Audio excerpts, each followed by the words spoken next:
कना पनिगडा कुटुमावर सिंगलदावर अर्थात मुन्ना झुंड में तो सुअर आते हैं, शेर अकेला ही आता है। आज ऐसे ही बब्बर शेर की कहानी सुनाने जा रहा हूं जिनकी आज बर्थ एनिवर्सरी है। चलिए शुरू करते हैं।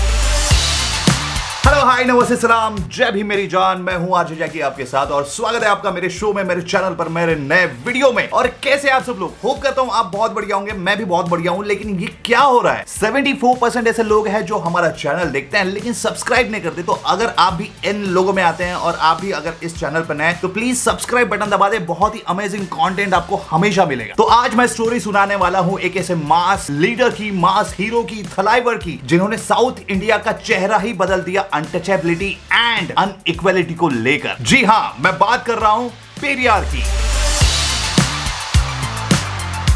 पेरियार, जिनको कहा जाता है फादर ऑफ द्रविडियन मूवमेंट। आज ही के दिन 17 सितंबर 1879 में इनका जन्म हुआ था ब्रिटिश इंडिया के मद्रास प्रेसिडेंसी में। अगर जनरल नॉलेज शेयर करने की बात करूं तो उस समय ब्रिटिश इंडिया के 3 प्रेसिडेंसीज हुआ करते थे, Bombay presidency, Bengal presidency and Madras presidency. तो वीडियो में आपको जनरल नॉलेज प्रोवाइड की जाएगी। हो सकता है कि केबीसी में यह पूछा जाए, तो मेरे वीडियोस देखना बड़े ही अक्लमंदी का काम होता है। पेरियार बचपन में बड़े आस्तिक थे। इनको रामायण, महाभारत, इसी के साथ साथ गीता के पाठ पढ़ाए जाते थे और पूरी फैमिली पूजा पाठ में विश्वास रखती थी। लेकिन सवाल यह पड़ता है कि वो आगे चलकर नास्तिक या फिर एथिस्ट क्यों बने। देखिए, बात करें लाइफ की तो लाइफ में कुछ ऐसे इंसिडेंट होते हैं जो आपको पूरी तरह बदल कर रख देते हैं। ऐसा ही कुछ हमारे पेरियार जी के साथ हुआ। बचपन में पेरियार वेदों की पढ़ाई के साथ साथ रामायण, महाभारत, गीता की पढ़ाई करते करते वो धर्म की पढ़ाई करते थे और उनको कुछ बातें वहां पे गलत लगती थी। उनको डिस्क्रिमिनेशन हमेशा से गलत लगता था, लेकिन उस समय वो बोल नहीं पाते थे, क्योंकि उस समय अगर आप किसी धर्म के बारे में बोलते थे तो आपको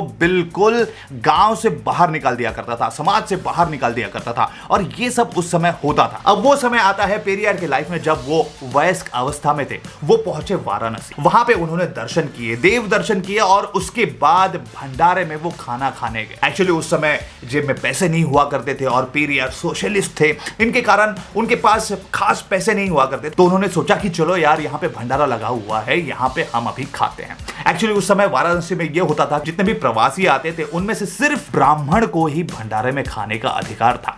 ये पेरियार को जब पता चला तो वो घबरा गए। अब वो सोचने लगे कि भाई, हमारे पास तो पैसा नहीं है, भूख बहुत ज्यादा जोर से लगी, तो क्या किया जाए। तो उन्होंने एक ब्राह्मण का वेश धारण किया और पहुंच गए भंडारा खाने। लेकिन इस पर गेट कीपर ने उन्हें पहचान लिया, क्योंकि उस समय बड़ी बड़ी मूछें ब्राह्मण की हुआ नहीं करती थी। तो उन्होंने पेरियार को पहचाना और सबने मिलकर पेरियार को बाहर निकाल दिया। मंदिर के बाहर पड़े पेरियार इस इंसिडेंट से बहुत ज्यादा दुखी हुए। उन्हें लगा कि ये क्या हो गया यार, मैं तो सिर्फ खाना खाना चाहता हूं। अब भूख बहुत जोर से लगी थी, जेब में पैसा नहीं था। तो पेरियार ने क्या किया, बाहर जूठे जो पत्तल पड़े थे, डोने पड़े थे, उनमें से उन्होंने खाना खाया। और ये खाने के बाद उन्होंने सोचा कि ये गलत है, ये जो भी हो रहा है ये गलत। इसके बाद पेरियार का नया जन्म हुआ। वो आस्तिक से नास्तिक बन गए, एथिस्ट बन गए। उन्होंने सोचा कि अब नहीं, ये नहीं होगा। और उन्होंने सोच लिया कि मैं अब उनके खिलाफ आवाज उठाऊंगा जो इन लोगों को दबाते हैं, उन लोगों को जो लोअर कास्ट लोग होते हैं, जिन्हें राइट्स नहीं है, उन्हें मैं राइट्स दिलाने की पूरी कोशिश करूंगा। इस इंसिडेंट के बाद पेरियार रुके नहीं। उन्होंने अपनी लाइफ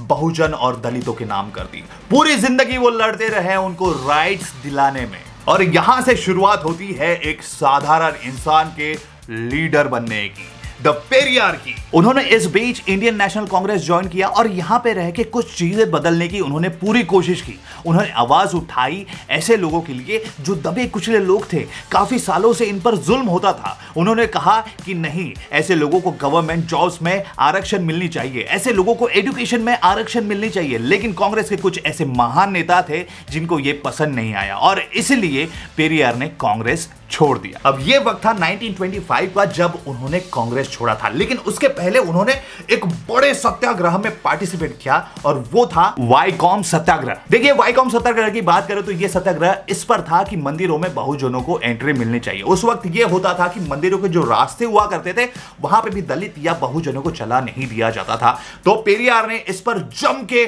बढ़ा चढ़ा के हिस्सा लिया, लोगों को कलेक्ट किया और वाईकॉम से विशाखापट्टनम तकरीबन 5000 लोगों को लेकर वो मंदिर पहुंचे थे और इसके बाद उन्हें उपाधि दी गई वाइकॉम वीरन। जी हां, वाइकॉम के वीर पेरियार। हालांकि पेरियार ने काफी सारे मोमेंट्स में हिस्सा लिया, काफी सारे मोमेंट्स बनाए, लेकिन उनका एक मोमेंट बहुत ज्यादा रिवॉल्यूशनरी था और वो था सेल्फ रिस्पेक्ट मोमेंट 1929 वाला, जिसमें उन्होंने आवाज उठाई सोशल इक्वलिटी को लेकर, अनटचेबिलिटी के ऊपर, जो कि एक मैनुअल स्कैवेंजिंग थी, जिसकी वजह से आज भी हमारे देश के काफी ऐसी जगहें हैं जहां पे बहुजनों को मारा जाता है, उनके घर तोड़े जाते हैं। इस मोमेंट में काफी सारी चीजें थी कि रिलीजन बेस्ड कास्ट सिस्टम नहीं होना चाहिए, चाइल्ड मैरिज को अवॉइड करना चाहिए, अंधविश्वास, widow remarriage and equal right to women. जी हां, इक्वल राइट टू वुमेन उनका सबसे बड़ा एक पॉइंट था जो लोगों को मानना पड़ा। हालांकि पेरियार को बहुजनों का नेता, दलितों का नेता ऐसे करके संबोधित किया जाता है, लेकिन पेरियार ने स्वतंत्रता मूवमेंट में भी काफी बढ़ चढ़कर हिस्सा लिया, जेल भी गए। उन्होंने नॉन कोऑपरेशन मूवमेंट में हिस्सा लिया था, जहां पे उनकी